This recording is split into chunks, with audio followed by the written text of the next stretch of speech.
Let's get back out into this as we continue to track this powerful winter storm. The Northeast is bracing for impact. If you can believe it, there's snow coming. And Fox Weather Correspondent Katie Byrne joins us now from the nation's capital. Katie, folks see the Fox Weather logo on the mic and on your sleeve, and they, I'm sure, start chirping.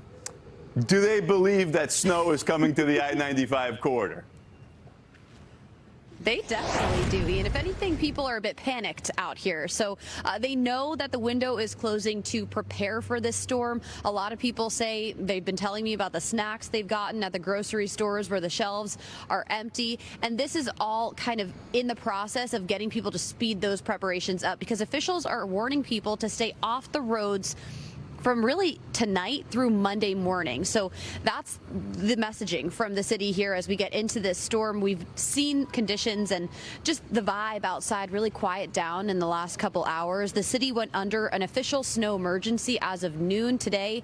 So that just means no one can park on certain streets. So the plows have the space they need to get rid of the snow once it starts up. But crews actually have already started pre-treating roads as early as Thursday night. They went out with a brining solution. Today they're salting, they say, and then they'll set up with those plows once the snow actually starts coming down. The city's Department of Public Works, they say they have crews out and about. At the height of the storm, they expect to deploy at least 800 employees and more than 300 pieces of equipment to handle the snow.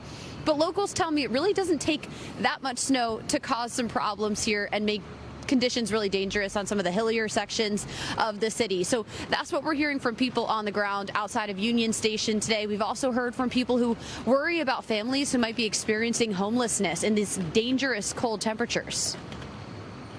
I'm worried though about the homeless people here and the unhoused, and I really hope that they can find a safe place somewhere warm tonight. And over the next couple of days, I was just in the station and somebody was there asking possible unhoused people if they would like to come with him to the station. So I'm really happy that there's somebody looking out for those people right now.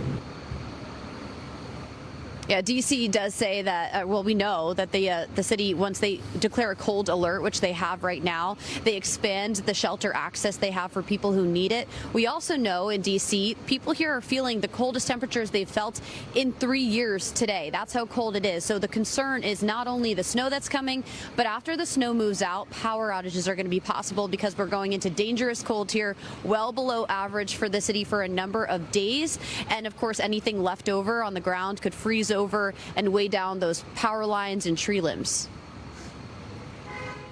Yeah, Katie, there is considerable danger in that. You say that's what it took to finally generate some snow, the coldest air in 3 years. But folks need to be aware of that's lingering beyond all of this. We were looking at the numbers, probably a changeover to sleet by around lunchtime, but 5 to 8 inches of snow in the forecast and even greater totals farther up the I-95 corridor. Katie in D.C. will be checking back in with you as we move through the evening. Thank you.